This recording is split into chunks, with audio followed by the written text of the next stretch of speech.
انا مع احترامي للكابتن جمال، هو القصه كلها بيقول لك اصل لما قال الدوري في 100 عقبه الناس مشوه.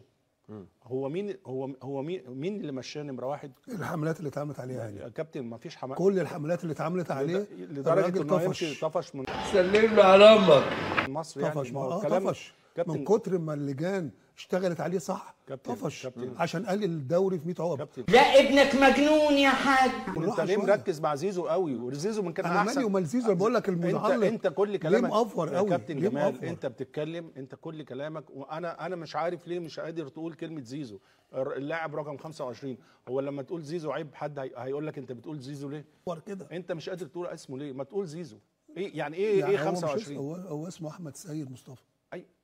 يعني ما تقول احمد سيد مصطفى. ايه هذا الحنك اللي معفن دي؟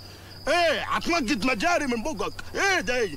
يعني لو نادي الزمالك بيعمل اداء كويس اكيد هيتكلم عليه كويس. مليون في المية.